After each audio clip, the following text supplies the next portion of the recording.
தேவனாலும் குமாரனாகிய இயேசு கிறிஸ்துவினாலும் கிருபையும் சமாதானமும் உங்களுக்கு பெருகுவதாக. உங்களோடு கூட ஆண்டவருடைய வார்த்தையை பகிர்ந்து கொள்வதில் மனமகிழ்ச்சி அடைகிறேன். கர்த்தர் எனக்கு தந்த இந்த கிருபைக்காக ஆண்டவருக்கு நான் நன்றி சொல்லுகிறேன்.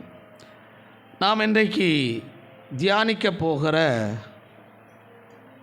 தலைப்பு என்னவென்றால் பயப்படாதேயுங்கள், பயப்படாதேயுங்கள். வேதத்தில் பயப்படாதேங்கிற வார்த்தை 365 இருக்கிறது.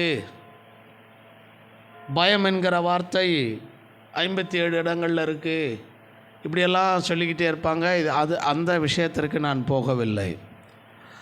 ஆண்டவர் பயப்படாதேயுங்கள், அளவிட்டால் பயப்படாதே என்று சொன்ன அந்த சூழல் எப்படிப்பட்டது, பயம் எப்பொழுது வரும், பயத்தை எப்படி மேற்கொள்ளலாம், பயப்படுகிற பொழுது கர்த்தர் என்ன செய்கிறார் என்கிற சில கேள்விகளுக்கான பதில்களை நான் பிரசங்கமாக உங்களிடத்தில் பேசுகிறேன். நீங்கள் கவனமாய் அதை கேளுங்கள். நமக்கு இருக்கிற எல்லா கேள்விகளுக்கும், பயத்தை குறித்த கேள்விகளுக்கும், அல்லாவிட்டால் கடவுளிடத்திலே சூழ்நிலைகளுக்கு ஏற்ப கேட்க வேண்டிய கேள்விகளுக்கும் அது பதிலாய் அமையும் என்று நான் நினைக்கிறேன். கர்த்தர் நம்மோடு கூட பேசுவாராக. தியானிக்க வேண்டிய வேத பகுதி சகரியாவின் புஸ்தகம் 8ஆம் அதிகாரம் அதன் 13வது வசனம். சம்பவிப்பது என்னவென்றால், யூதா வம்சத்தாரே, இஸ்ரவேல் வம்சத்தாரே, நீங்கள் புறஜாதிகளுக்குள்ளே சாபமாய் இருந்தது போலவே ஆசீர்வாதமாய் இருக்கும்படி நான் உங்களை ரட்சிப்பேன். பயப்படாதீயுங்கள், உங்கள் கைகள் திடப்பட கடவது. போதும். கர்த்தருக்கு மகிமை உண்டாவதாக. சாபமாய் இருந்தது போலவே ஆசீர்வாதமாய் இருக்கும்படிக்கு நான் முதல் செய்கிற காரியம் உங்களை ரட்சிப்பேன், உங்களை மீட்டு கொள்ளுவேன் அப்படின்னு சொன்னார். இதுக்கு பக்கத்தில் பார்த்தீங்கன்னா நீங்கள் ஒரு புள்ளி ஸ்டாப் இருக்கிறத பார்க்க முடியும். அதுக்கு அடுத்தது மறுபடியும் ஆண்டவர் பேச துவங்குகிறார். தேவையானதை அவர்களோடு பேசுகிறார். அது என்ன அப்படி என்றால், பயப்படாதேயுங்கள் என்கிற வார்த்தை. பயப்படாதேயுங்கள். இன்றைக்கு மனிதனை பயம் என்கிறது பிடித்து கொண்டிருக்கிறது. மனிதனுக்கு பயம் என்கிறது ஒரு உயிர்கொல்லியாக மாறியிருக்கிறது. பயம் என்கிறது ஒரு மனிதனை கொஞ்சம் கொஞ்சமாய் மகிழ்ச்சியாய் வாழ வேண்டிய வாழ்க்கையில் கொன்று கொண்டிருக்கிறது, துக்கத்தை உண்டாக்கி கொண்டிருக்கிறது. ஒவ்வொருத்தருக்கும் ஒவ்வொரு விதங்களில் பயம். சிலருக்கு வாழ்க்கையே பயம், முழுசாக பயந்துக்கிட்டே இருப்பாங்க. பேச பயப்படுகிறார்கள், ஏதாகிலும் ஒன்றை செய்ய பயப்படுகிறார்கள், கொடுக்க பயப்படுகிறார்கள், போக பயப்படுகிறார்கள், தூங்க பயப்படுகிறார்கள், சாப்பிட பயப்படுகிறார்கள். இப்படி மனிதனை பயம் பிடித்து கொண்டிருக்கிறது. அடுத்த நிமிடம் உயிர் போகிறது என்றாலும் அந்த படுக்கையில் கிடக்கிறவர்களுக்கு உயிர் பயம், உயிர் போகக்கூடாது, எப்படியாகிலும் என்னை காப்பாற்றி விடுங்கள் என்று மரண பயம் அவர்களை பிடித்து கொண்டிருக்கிறது. இப்படிப்பட்ட நிலையில தான் ஆண்டவர் யூதா இஸ்ரவேல் ஜனங்களை பார்த்து சொல்லுகிறார், நான் உங்களை ரட்சிக்கிறது ஒரு பக்கமானால் பயத்திலிருந்தும் உங்களை விடுதலையாக்க வேண்டியது எனக்குரிய ஒரு பெரிய வேலையாக இருக்கிறது. நான் அதை செய்ய வேண்டும், ஆகையால் பயப்படாதேயுங்கள் என்று சொல்லுகிறார். ஆமேன். ஆண்டவருடைய நாமத்தினாலே உங்கள் எல்லாரையும் பார்த்து சொல்லுகிறேன், பயப்படாதிருங்கள். ஆண்டவர் இந்த பயத்தை குறித்து பேசுகிற பொழுது எதற்கு பயப்பட வேண்டும், எதற்கு பயப்படக்கூடாது என்று சொல்லுகிறார். ஆத்துமாவை கொல்ல வல்லவருக்கு பயப்படுங்கள், சரீரத்தை கொல்லுகிறவர்களுக்கு பயப்படாதிருங்கள். ஆமென். இப்போ எதை குறித்து பயப்படணும், எதை குறித்து பயப்படக்கூடாது? சரீரத்தை குறித்து பயப்பட வேண்டாம், ஆத்துமாவை குறித்து பயம் இருக்க வேண்டும். ஆத்துமாவை பாதுகாக்கிற, ஆத்துமாவை ரட்சிக்கிற, ஆத்துமாவை போஷிக்கிற, ஆத்துமாவை நித்திய வாழ்வுக்குள்ளாக நடத்துகிற, ஆத்துமாவை அவருடைய ராஜ்யத்திற்கு கொண்டு போய் சேர்க்கிற தேவனுக்கு பயப்படுங்கள். அழிந்து போகிற சரீரத்தை குறித்து, வாழ்நாளை குறித்து, தேவைகளை குறித்து, வியாதியை குறித்து பயப்படாதிருங்கள். மனிதன் எதற்கு பயப்பட வேண்டுமோ அதற்கு பயப்படவில்லை, எதற்கு பயப்படக்கூடாதோ அதற்கு பயந்து கொண்டிருக்கிறான்.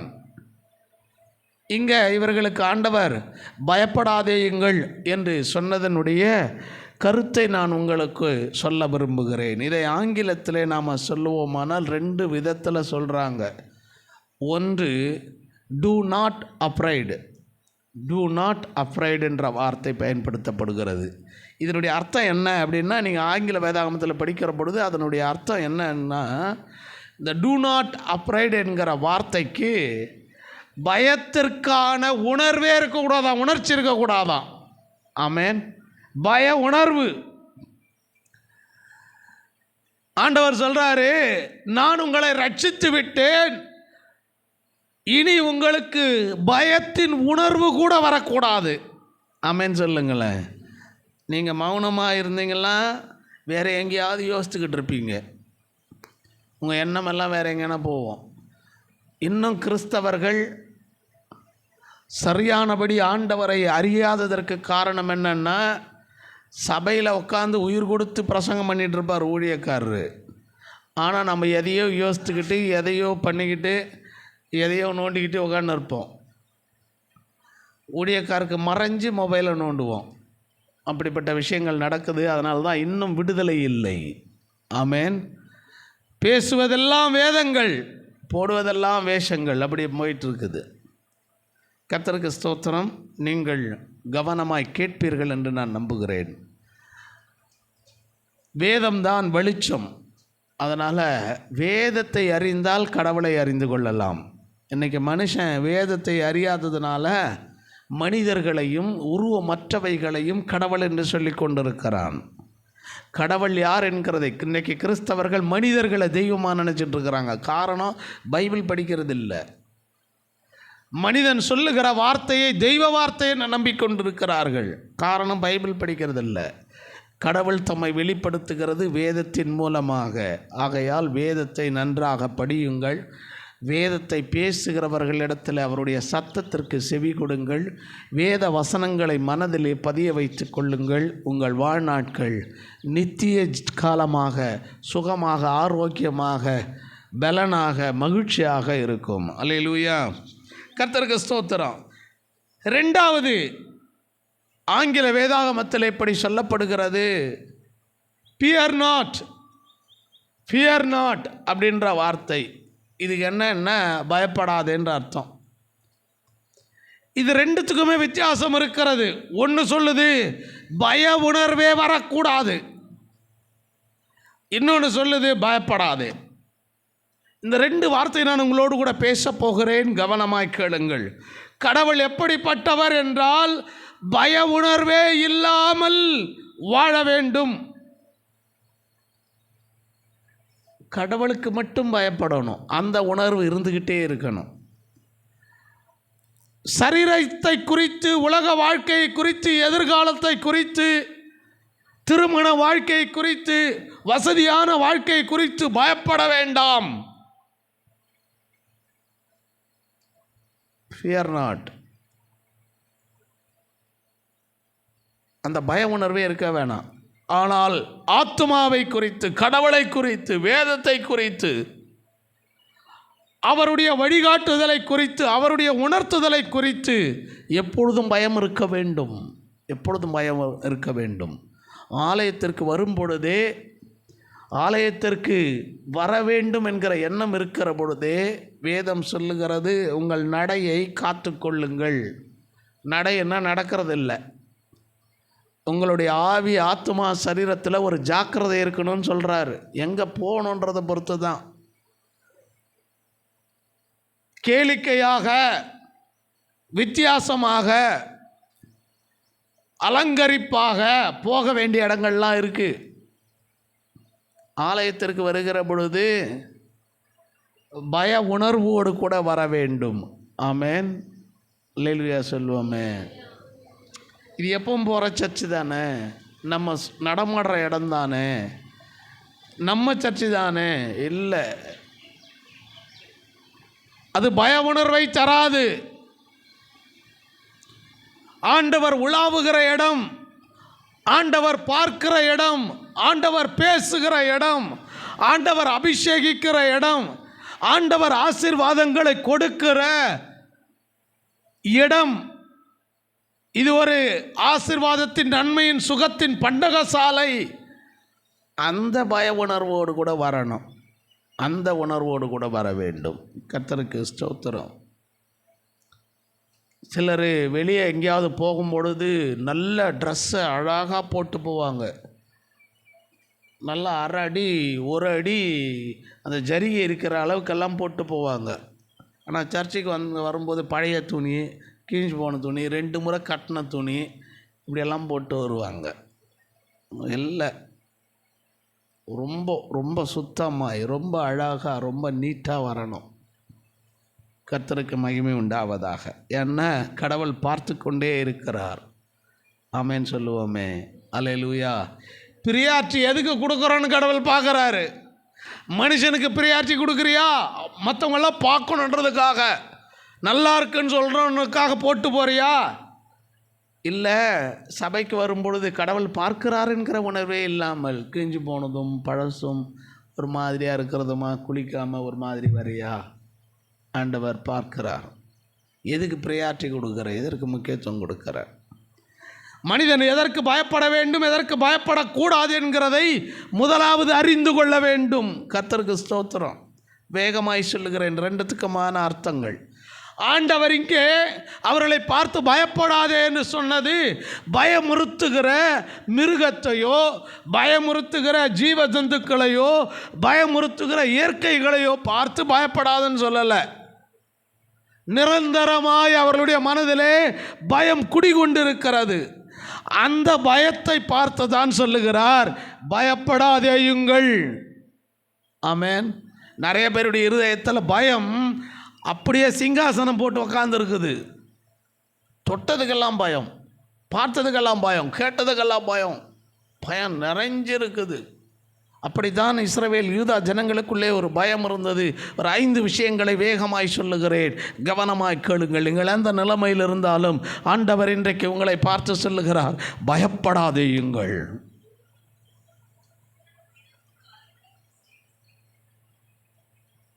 பயப்படாதேயுங்கள் என்று ஆண்டவர் சொல்லுகிற வார்த்தை ரொம்ப அற்புதமானது. கவனமாய் கேளுங்கள்.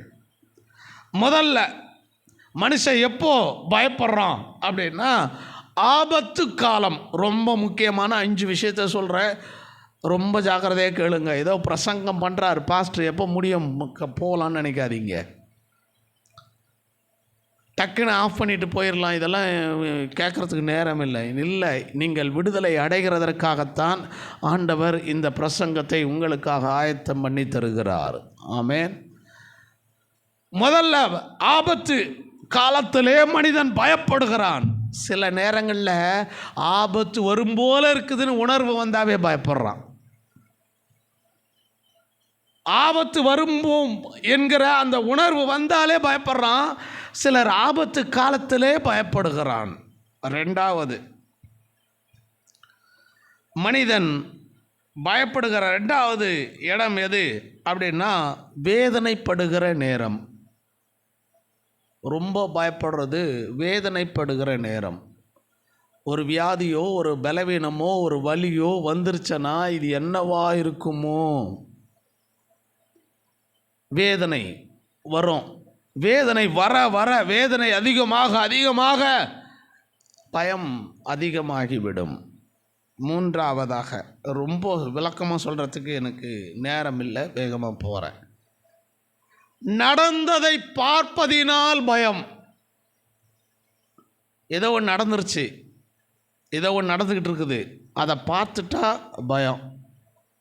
சிலர்லாம் கேளுங்க, அப்போது ஒரு ஆக்சிடெண்ட் நடந்ததை பார்த்துட்டேன், அன்னையிலிருந்து எனக்கு பயம் இருந்துக்கிட்டே இருக்குது, பயம் போகவே இல்லை.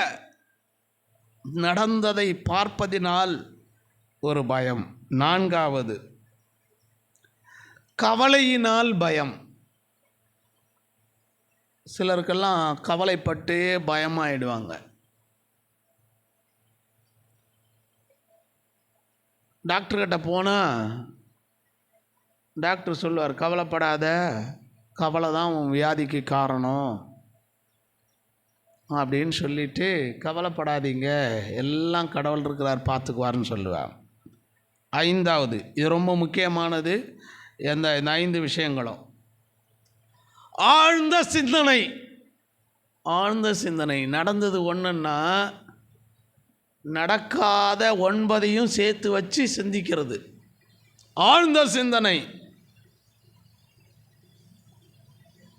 நிறைய பேருடைய வாழ்க்கையில் எதை சிந்திக்க வேண்டுமோ அதை சிந்திக்கிறதில்லை. சிந்திக்க கூடாதவைகளை இழுத்து போட்டு அதை சிந்தித்து கொண்டே இருப்பார்கள். ஆழ்ந்த சிந்தனையில் இருக்கிறவங்க கிட்ட திடீர்னு போய் பேசி பாருங்க, பட்டுன்னு பயப்படுவாங்க, அலறுவாங்க. இதுக்கு காரணம் என்னென்னா ஆழ்ந்த சிந்தனை. வேலை என்னவோ செய்துட்டு இருப்பாங்க, ஆனால் சிந்தனை ஆழ்ந்ததாக வேறு இடத்துல போயிருக்கும். திடீர்னு ஒரு சத்தம் கேட்டவொன்னே பயப்படுவாங்க.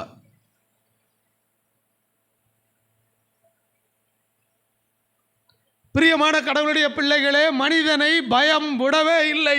அவன் நித்திரை பண்ணுகிற பொழுதும் பயமுறுத்தி கொண்டு இருக்கிறது. ஆமென். ஆமாம், சாப்பிடும்போது பயமுறுத்துது, பயம் இருந்துக்கிட்டே இருக்குது. இப்போ நான் 5 விதமான காரியங்களை வேதத்தின் அடிப்படையில் வேகமாய் சொல்லுகிறேன். இஸ்ரவேல் ஜனங்கள், யூதா ஜனங்கள் எதற்கு பயந்தார்கள்? ஆபத்து காலம். எப்போ எந்த பக்கத்திலிருந்து இவன் மேலே யுத்தம் பண்ண வருவாங்களோ தெரியாது, அப்படிப்பட்ட ஒரு நிலை. இப்படி 5 விதமான காரியங்கள், வேதனை நேரங்கள், நடந்ததை பார்த்தது, கொடுமைப்படுத்தப்பட்டது, இவர்களை துன்பப்படுத்தப்பட்டதெல்லாம் பார்த்து பயம் மனசில் வந்துட்டு மறுபடியும் அப்படி வந்துடுமோன்னு. இல்லை, ஒரு முறை ஆப்ரேஷன் பண்ணிட்டாங்கன்னா அந்த ஆப்ரேஷன் காலத்தில் அனுபவிக்கிற வேதனையை பார்த்துட்டவங்க மறுபடியும் ஆப்ரேஷன் பண்ணவே கூடாது. எனக்கு வந்த கொடூரமான வேதனை யாருக்கும் வரக்கூடாதுன்னு சொல்லுவாங்க. சரி, 4வதாக அநேகருக்கு இந்த வேதனை இருக்கிறது கவலைப்படுகிறதினால் உண்டாகிற பயம். கவலைப்படுகிறதினால உண்டாகிற பயம். சிலரெல்லாம் அப்படியே யோசித்து மென்டல் டிசார்டர் ஆகிடுவாங்க. ஒரு பய உணர்வு, யாரோ துரத்திட்டு வர மாதிரி, யாரோ அடிக்கிற மாதிரி, யாரோ பேசுகிற மாதிரி, யாரோ நம்மளை கேவலமாக பேசுகிற மாதிரி. சிலருக்கெல்லாம் இன்றைக்கும் அந்த ஃபீல் இருக்குது. 2 பேர் நின்று பேசிக்கிட்டே இருந்தாங்கன்னா நான் என்னை பற்றி தான் பேசுகிறாங்க. இது ஒரு ஒரு ஒரு மென்டல் டிசார்டர். நான் ஏற்கனவே சொல்லியிருக்கிறேன், கால் மென்டல் இருக்கிறாங்க, அரை மென்டல் இருக்கிறாங்க, முக்கால் மென்டல் இருக்கிறாங்க, முழு மென்டல் இருக்கிறாங்க. மனிதர்களில் இன்றைக்கும் கால் மென்டல் இருக்கிறாங்க, அரை மென்டல் இருக்கிறாங்க, முக்கால் மென்டல் இருக்கிறாங்க, முழு மென்டல் இருக்கிறாங்க. முழு மென்டல் அவங்களுக்கு சுயமான எந்த உணர்வும் இருக்காது. இந்த முக்கால் மென்டல் இருக்கிறது ரொம்ப மோசமானது. இந்த கால் மென்டல் அதை விட மோசமானது. என்னை பற்றி தான் பேசினாங்க, என்னை பற்றி தான், தூரம் வரும்போதே எனக்கு என் மேலே தான் சண்டை போட வரான், இப்படியெல்லாம் யோசிக்கிறது. இந்த அரை மென்டல் இருக்குது பாருங்கள், எங்கே போனாலும் ஃபஸ்ட்டு எனக்கு உண்டாகணுன்றது அரை மென்டல். எது வேணாலும் நான் முன்னாடி நிற்கணும், எது வேணாலும் எந்த சீட்டு போடுறது, பஸ்ஸில் போய் அடிச்சு பிடிச்சி சீட்டு போடணும், அங்கே போட்டு உக்காருது, க்யூவில் நின்னா எப்படியாவது போய் சொல்லிட்டாவது முன்னாடி போகணுன்றதெல்லாம் அரை மென்டல். யார் எப்படி வேணால் போட்டோம், எனக்கு கிடைக்கணும், எனக்கு வேணுன்றதெல்லாம் அரை மென்டல். முக்கால் மென்டல் ஏது அப்படின்னா உணர்வே இருக்காது. யாராவது எதனா சொன்னால் பார்க்கலாம் அப்படின்றது முக்கால் மென்டல். இப்படி நிறைய உதாரணங்களை சொல்லலாம், அது நமக்கு இப்போ நேரம் இல்லை. இந்த இஸ்ரவேல் மக்கள் அதிகபட்சமாக இந்த 5 விஷயங்களுக்காக பயந்து கொண்டே இருந்தார்கள். திரும்ப சொல்கிற, சிலருடைய மனதிலே பயங்கள் அப்படியே குடிக்கொண்டு இருக்கிறது. ஒவ்வொரு விதத்திலையும் பயம் இருக்குது. கர்த்தருக்கு ஸ்தோத்திரம். இப்போ அப்படி பயந்த ஒரு 5 பேரை கடவுள் எப்படி பேசினார் அப்படின்றத வேகமாய் சொல்ல விரும்புகிறேன். முதல் ஆபத்து நேரத்தில் பயம். மத்தேயு 8ஆம் அதிகாரம் அதனுடைய 24, 25, 26 வசனங்கள் வேகமாய் படியுங்கள். மத்தேயு 8ஆம் அதிகாரம்.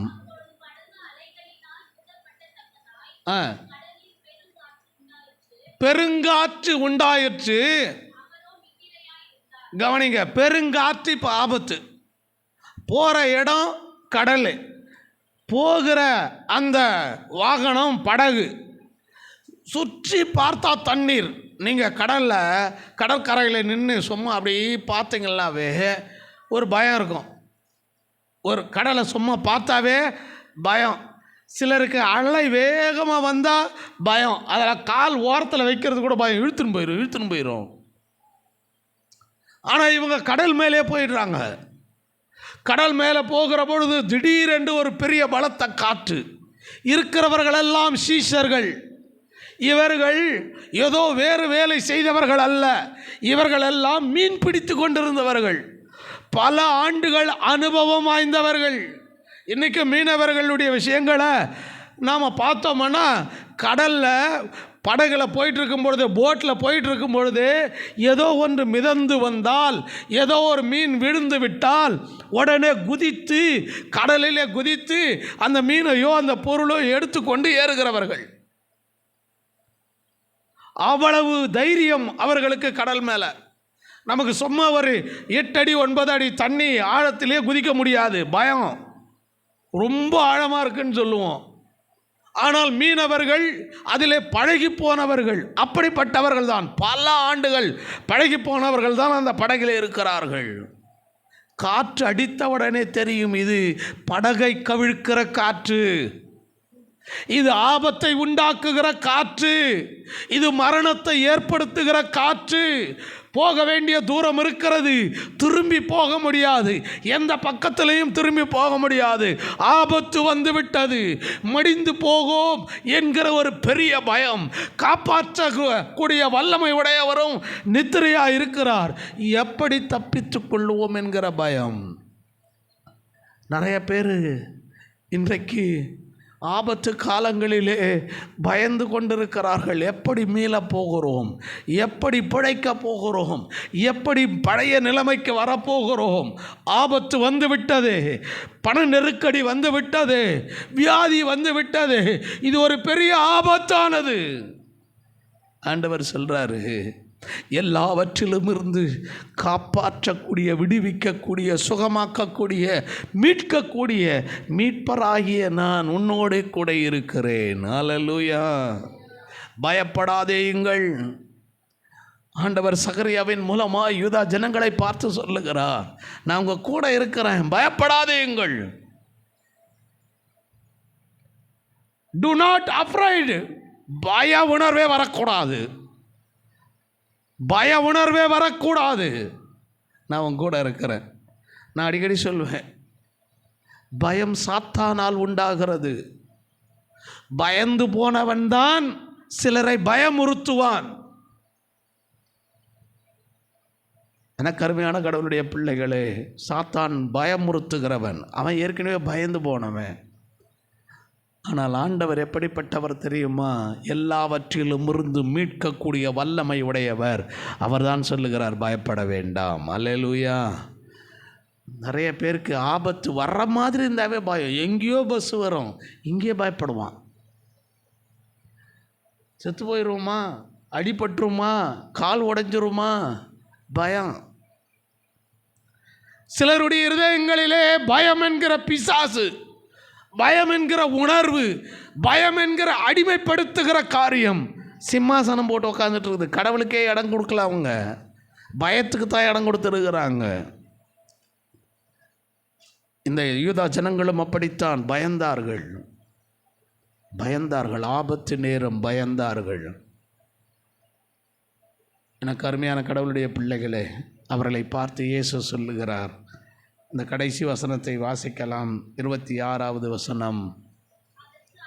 அதற்கு அவர், பயப்படுறவங்களாம் யாருங்க சொல்லுங்க? பயப்படுறவங்களாம் யாரு?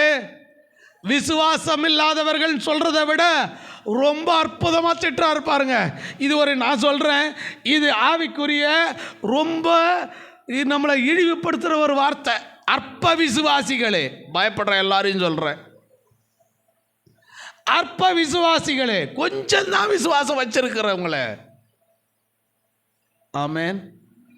இப்பெல்லாம் நாயை கூட திட்ட முடியாது. ஏன்னா நாய் என்ன கேவலமானதா? அதுக்கு ஒரு அமைப்பு இருக்குது, அவங்க கேஸ் போட்டுருவாங்க இல்லை. ஆனால் நம்மளை ஆண்டவர் சொல்கிறார், நீ விசுவாசி தான். ஆனால் எப்படிப்பட்ட விசுவாசி தெரியுமா? அற்ப விசுவாசி. அற்ப விசுவாசி. ஆபத்து நேரங்களிலே பயப்படுகிற நம்மை பார்த்து ஆண்டவர் சொல்லுகிறார், அற்ப விசுவாசியே, ஏன் பயப்படுகிறீர்கள்? எவ்வளோ எக்ஸ்பீரியன்ஸ் கடல்ல, எத்தனை காலங்கள் நீங்கள் கடலில் பிரயாணம் பண்ணியிருக்கிறீர்கள். இந்த ஆபத்தை கண்டு பயப்படுகிறாயே, நான் கூட இருக்கிறேன்றதை மறந்து போய் பயப்படுகிறாயே. எனக்கு அருமையான கடவுளுடைய பிள்ளைகளே, நான் ஆண்டவருடைய ஊழியக்காரனாய் என் விசுவாசத்தின்படி சொல்லுகிறேன், கர்த்தர் உங்களோடு கூட இருக்கிறார், பயப்படாதேயுங்கள். ஆமென். ஆபத்து காலத்தில் பயப்படாதிருங்கள். அவரை அறியாமல் என் தலையிலிருந்து ஒரு முடி கூட கீழே விடாது. அவரை அறியாமல் என்னுடைய சரீரத்தில் இருக்கிற ஒரு சொட்டு ரத்தம் கீழே விடாது. அவரை அறியாமல் ஒன்றும் என் சரீரத்திலே வந்து வேதனைப்படுத்த முடியாது. ஆமென். பயப்படாதீங்க. எல்லாரும் சொல்லுங்களேன், நான் விசுவாசி, கடவுள் என்னோடு கூட இருக்கிறார், ஆகையால் நான் பயப்பட மாட்டேன். ஆபத்து காலம் வந்தாலும் பயப்பட மாட்டேன். பய உணர்வே எனக்கு வராது. அல்லேலூயா. கர்த்தருக்கு ஸ்தோத்திரம். ரெண்டாவது, எதுக்கு பயப்படுறாங்கன்றதை நான் சொல்கிறேன். ஆதியாகமத்தின் புஸ்தகம் 21ஆம் அதிகாரம் 16-17 வசனங்களை வாசிப்போமானால், வேதனை நேரத்தில் பயம். ஆகாருக்கு ஒரு பெரிய வேதனை வந்து விட்டது. ஆபிரகாமினுடைய வீடு துவங்கி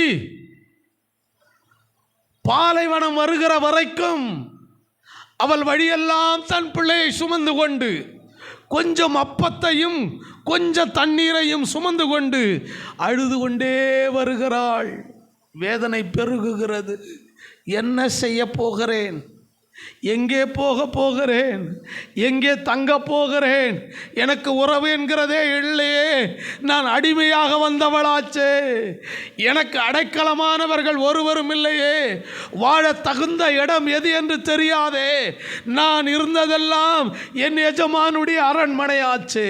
அந்த பெரிய வீட்டிலே நான் இருந்து விட்டேனே. இப்பொழுது நான் எங்கே போவேன்? வேதனை பெருகுகிறது.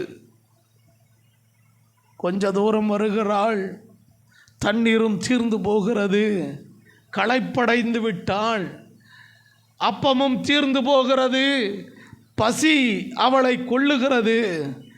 இந்த நேரத்தில் பிள்ளையை கொண்டு போய் ஒரு இடத்துல வைத்துவிட்டு பிள்ளை அழுகிறதை கேட்டு இன்னும் வேதனைப்படுகிறாள். ஒரு தாய் தான் மடிந்தாலும் பரவாயில்லை, என் பிள்ளை உயிரோடு இருக்க வேண்டும். நான் கஷ்டப்பட்டாலும் பரவாயில்லை, என் பிள்ளை சுகமாயிருக்க வேண்டும் என்று நினைக்கிறவள். வேதனை பெருகி கொண்டே இருக்கிறது. வேதனைப்பட்டு கொண்டிருக்கிறாள். ஒரு பயம் வருகிறது. என்ன, நானும் என் பிள்ளையும் மடிந்து போவோமோ? வாழுகிறதற்கு வழியே இல்லையோ? எங்களுக்கு ஒத்தாசை செய்கிறதற்கு கண்ணு கெட்டின தூரத்தில் ஒரு மனிதன் கூட தெரியவில்லையே. வேதனை பெருகுகிறது. யோசிக்க வேதனை பெருகுகிறது.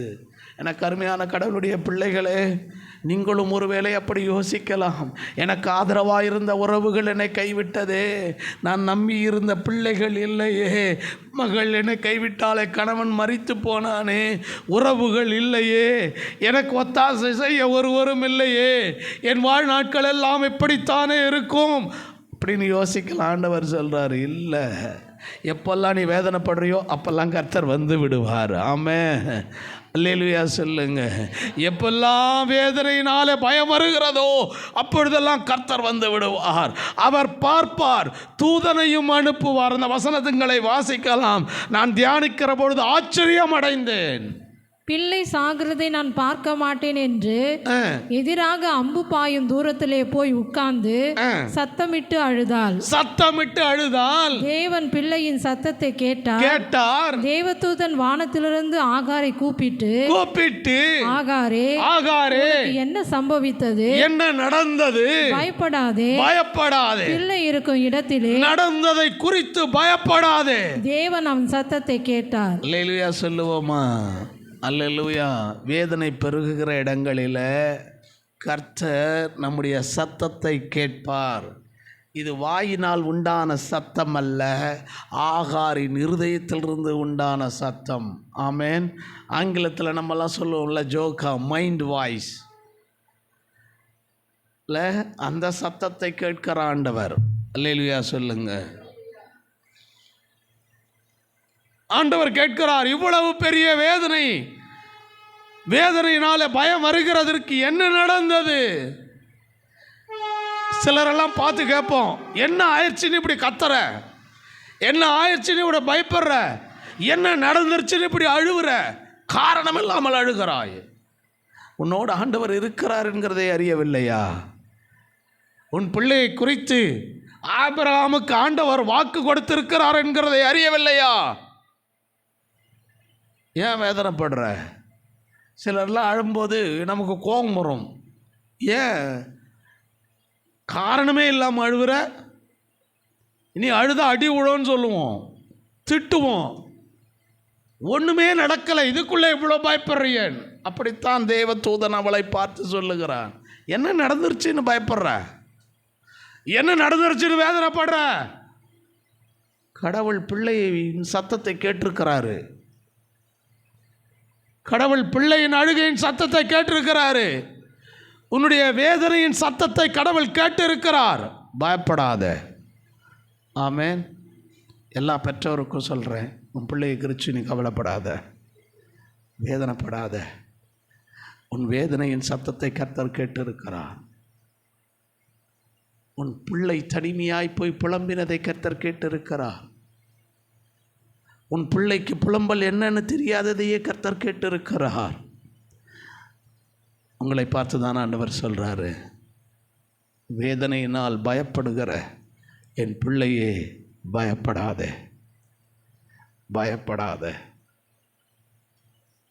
எனக்கு அருமையான கடவுளுடைய பிள்ளைகளே, அவனுடைய வரலாறை நீங்கள் படிக்கலாம். அவன் பெரிய ராஜாவாக, பெரிய சந்ததியாக, ஒரு பெரிய நாடாக ஆண்டவர் மாற்றிவிட்டார். இன்றைக்கி வந்திருக்கிற இந்த சத்தத்தை கேட்கிற எல்லாரையும் பார்த்து ஆண்டவர் சொல்லுகிற காரியம், வேதனையினால் பயப்படாத. வேதனை பயத்தை உண்டாக்கும், பயப்படாத. மூன்றாவதாக இஸ்ரவேல் ஜனங்களை பார்த்து சொன்னதை வேகமாய் சொல்லுகிறேன், நேரம் இல்லாதனாலே போகிறேன். சில நேரங்களில்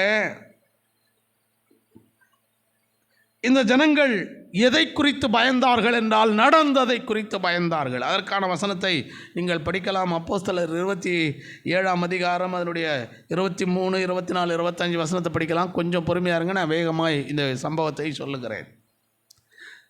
இஸ்ரவேல் ஜனங்கள் அடிமைகளாய் இருந்த பொழுது அங்கே நடந்ததை பார்த்தார்கள். குறிப்பாய் பாபிலோன் தேசத்தில் நடந்த கொடுமைகள், தங்கள் ஜனங்களுக்கு நடந்த கொடுமைகள் எல்லாம் பார்த்தாங்க. அடக்குமுறைகள் எல்லாம் பார்த்தாங்க. அடிமைத்தன வாழ்க்கையெல்லாம் பார்த்தாங்க. அதில் பார்த்ததுனால அப்பத்திலிருந்தே ஒரு பெரிய பயம், மறுபடியும் அடிமையாக மாறிடுவோமோ, என்னை அடிமையாக கொண்டு போயிடுவாங்களோ.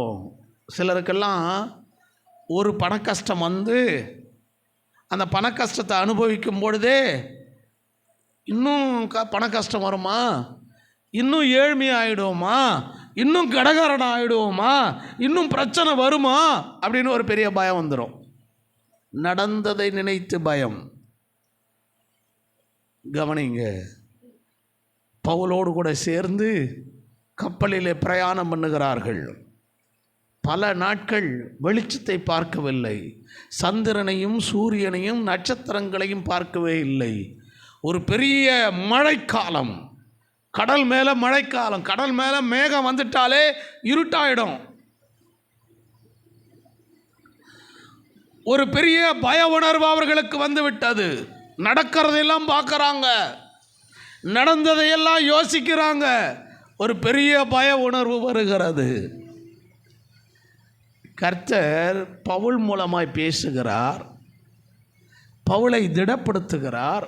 உடனே பவுல் போய் எல்லாரையும் திடப்படுத்துகிறான். அந்த வசனங்களை வாசிக்கலாம். 24, 25 வசனங்கள் வேகமா. பவுலே பயப்படாதே, நீ ராயனுக்கு முன்பாக நிற்க வேண்டும். நான் செய்ய வேண்டிய காரியம் உன் மூலமாய் நான் நிறைவேற்ற வேண்டிய வேலைகள் இருக்கிறது. நீ ராயனுக்கு முன்பாக நிற்க வேண்டும் என்கிறது என்னுடைய சித்தம். ஆமென் சொல்லுங்க. ஆமென். ஆமாம், நம்ம கொண்டு இந்த பூமியில் எதெல்லாம் செய்யணும்னு கடவுள் விருப்பம் வச்சிருக்கிறாரோ அது வரைக்கும் ஒன்றும் நடக்காது. எல்லாம் சொல்லுங்கள். என்னை கொண்டு கர்த்தர் செய்ய வேண்டிய விருப்பத்தை நிறைவேற்றி முடிக்காமல் எனக்கு ஒன்றும் வராது. அல்லேலூயா. மறுத்தவர்கள் சொல்லலாம், சிலர் அனுபவ ரீதியாய் சொல்லலாம். எங்களுக்கு கூட இப்படி தான் நடந்துச்சு. நீங்கள் என்னைக்காவது யார்கிட்டனா ஒரு பாம்பு கதையை எடுத்துட்டிங்கன்னா தொடர்ந்து 1 மணி நேரம் போகிற அளவுக்கு அந்த பாம்பு கதையை சொல்லுவாங்க. அங்கே வந்துச்சு, இங்கே வந்துச்சு, இது வந்துச்சு, அது வந்துச்சுன்னு. இப்படி சொல்லுகிறவர்களை குறித்து பயப்பட வேண்டாம். அடிக்கடி சொல்வேன், டாக்டர்கள்லாம் படித்ததை வச்சு ட்ரீட்மெண்ட் பண்ணுறாங்க. கடவுள் மட்டும்தான் படைத்ததை வைத்து ட்ரீட்மெண்ட் பார்க்குறவர். ஆமென் சொல்லுங்கள். நம்மை படைத்தவர் யார்? எல்லாம் சொல்லுங்க. நம்மை உருவாக்கினவர் யாரு? கர்த்தர். அல்லேலூயா. டாக்டர்கள்லாம் படித்ததை வச்சு ட்ரீட்மெண்ட் பண்ணுறாங்க. அவங்களுடைய முயற்சிகள் எல்லாம் வீணாக போகும்போது மேலே கை காட்டுவாங்க. கடவுளை நம்பு, கடவுளை வேண்டிக்க. கர்த்தருக்கு ஸ்தோத்திரம். ஆண்டவர் பவுலை பார்த்து சொல்லுகிறார், இரவிலே பார்த்ததை, ஆண்டவர் பேசினதை கப்பலில் இருக்கிறவங்களுக்கு சொல்கிறான். அது சொல்கிறது தான் அது. பவுல் என்னை பார்த்து, பவுலே பயப்படாதே, நீ ராயனுக்கு முன்பாக நிற்க வேண்டும். இந்த ஒரு அடையாளம் போதும், இந்த ஒரு வார்த்தை போதும், எனக்கு நம்பிக்கை வந்துருச்சு.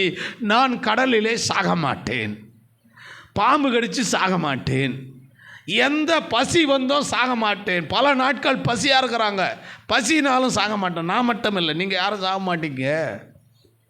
இந்த ஒரு வார்த்தை. அதனுடைய 25வது வசனத்தை படிக்கலாம். ஆனபடினாலே மனுஷரே, எல்லா ஜனங்களே கேளுங்கள், திடமனதா இருங்கள், மனதை திடப்படுத்துங்கள். சாக மாட்டோம், எனக்கு சொல்லப்பட்ட பிரகாரமாகவே நடக்கும் என்று தேவனிடத்தில் நம்பிக்கையாய் இருக்கிறேன். அல்லேலூயா. எனக்கு என்ன சொன்னாரோ அதன்படியே நடக்கும். எல்லாம் சொல்லுங்க. எனக்கு என்ன ஆண்டவர் வாக்கு கொடுத்தாரோ அதன்படியே நடக்கும். ஆமென். இந்த ஊழியத்துக்கு வரும்போது ஆண்டவர் என்னை பார்த்து சொன்னார், நான் உன்னோடு கூட இருந்து செய்யும் காரியம் பயங்கரமாக இருக்கும்னாரு. இதுவரைக்கும் அப்படித்தான் நடத்தி கொண்டிருக்கிறார். அந்த வார்த்தையை அடிக்கடி சொல்லுவேன், அடிக்கடி சொல்லுவேன். ஒன்றுமில்லாதவனாக இருந்தும் எல்லாவற்றையும் உடையவனைப் போல கர்த்தர் வைத்திருக்கிறார். ஆமென். என்னை கொண்டு கடவுள் செய்கிற காரியங்கள் எல்லாருக்கும் ஆச்சரியமாக இருக்கும், ஆச்சரியமாக இருக்கும். ஒவ்வொருவருக்கும் ஆண்டவர் வாக்கு பண்ணியிருக்கிறார். ஒவ்வொருவருக்கும். நான் என் குடும்பத்தை பற்றி சொல்வேன். நான் பிரின்ஸுக்கு ஆண்டவர் மரண பரியந்தம் நடத்துவேன்னாரு. ஹாரிஸுக்கு சொன்னார், என் ஜனம் இல்லாதவர்களை அவள் மூலமாக என் ஜனம் என்பேன், அவர்கள் என் தேவன் என்பார்கள் என்று சொன்னார். சொன்னதை கடவுள் நிறைவேற்றுவார். அல்லேலூயா சொல்லுங்க. உங்களுக்கு ஒவ்வொருத்தருக்கும் சொல்கிறேன், உங்களை பற்றி எனக்கு தெரியாது, அதனால் நான் சொல்ல முடியவில்லை. உங்கள் ஒவ்வொருவருக்கும் ஆண்டவர் என்ன வாக்கு கொடுத்தாரோ அதை நிறைவேற்றுகிற வரைக்கும் ஒன்றும் நடக்காது. எதை பார்த்தும் பயந்துராத. உன்னை பயமுறுத்துகிற சிலது வரும். பய உணர்வு கூட வரக்கூடாது. அவங்கள பாரு, இவங்கள பாரு, அவங்களுக்கு நடந்து தெரியுமா, இவங்களுக்கு நடந்து தெரியுமா, பய உணர்வே வரக்கூடாது. Do not afraid. பய உணர்வே வரக்கூடாது. உன்னை அழைத்த தேவன், உனக்கு வாக்கு கொடுத்த தேவன் பெரியவர். அல்லேலூயா. நான் இந்த வார்த்தையை தியானிக்கிற பொழுது ஒரு பெரிய துள்ளல். எல்லாரும் தூங்கிட்டாங்க. ஒரு பெரிய துள்ளல், ஒரு பெரிய தைரியம் எனக்குள்ளே வந்தது. கொஞ்சம் பயம் இருந்துச்சு, பிள்ளைகளை குறித்த ஒரு பயம். இல்லை, வாக்கு கொடுத்தவர் நிறைவேற்றுவார். ஆமேன். அடுத்தது வேகமாக சொல்லிட்டு போகிறேன். அடுத்தது கலக்கங்கள், அல்லாவிட்டால் கலங்கி போகிற நேரங்களில் ஒரு பயம். இஸ்ரவேலருக்கு அப்படி தான். என்னென்ன யூதா ஜனங்களுக்கு அப்படி தான். அவர்கள் பாபிலோன்லேருந்து வெளியே வந்துட்டாங்க. இப்போ ஒரு கலக்கம் இருந்துக்கிட்டே இருக்குது. எப்படி பிழைக்க போகிறோம்? நாம் விட்டு போன நிலங்களெல்லாம் காஞ்சோரிகள் முளைத்து விட்டது. பயிரிடுகிறதற்கு ஏற்ற நிலமில்லையே. வீடுகளெல்லாம் சுட்டெரிக்கப்பட்டது, இடிக்கப்பட்டது. எப்படி வாழப்போகிறோன்னு ஒரு பெரிய கலக்கம் அவர்களுக்குள்ளே இருந்தது. ஆமேன், அல்லேலூயா. கலங்கின நேரங்களிலெல்லாம் கர்த்தர் பேசுவார். எப்படி பேசுவார் தெரியுமா? எந்த வார்த்தை உன்னை கலக்கத்திலிருந்து வெளியே கொண்டு வருமோ அந்த வார்த்தையை மட்டும் பேசுவார். மனிதர்கள் பேசினா பல உதாரணங்களையெல்லாம் சொல்லி நம்ம கேட்கணுன்ற எண்ணமே விட்டுற வந்து அதுக்கப்புறம் தான் சொல்ல வேண்டிய வார்த்தையை சொல்லுவான். ஆனால் கடவுள் அப்படி இல்லை. எந்த வார்த்தையை, சமயத்திற்கேற்ற வார்த்தையை, கிருபை நிறைந்த வார்த்தையை நேரடியாக தேவையான நேரத்தில் கடவுள் பேசுவார். அல்லேலூயா. வாசிக்கலாம் அதற்கான வார்த்தை. எரேமியாவின் புஸ்தகம் 30ஆம் அதிகாரம் 10வது வசனம். வேகமாய் படியுங்கள்.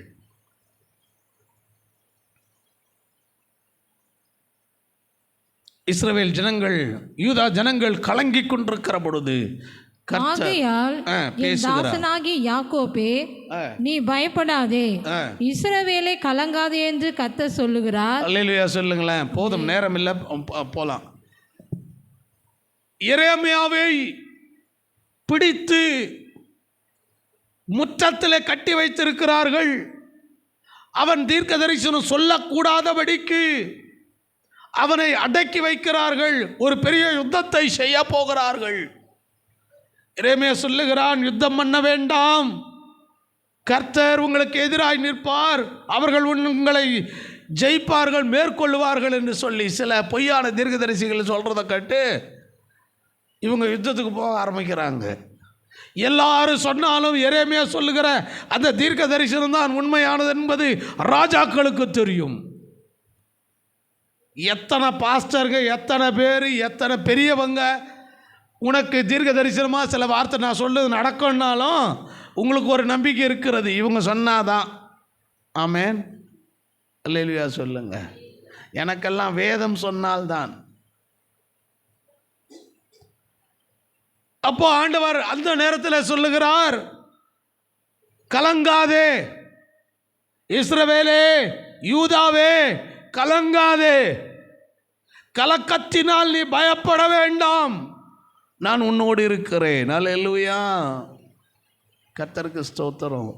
சில நேரங்களில் வேதனை, கலக்கம், நெருக்கங்கள் நேர்ந்த நேரத்தில் செய்யக்கூடாத ஒன்றை, செய்ய முடியாதுன்னு நினைக்கிற ஒன்றை ஆண்டவர் செய்ய வைப்பார்.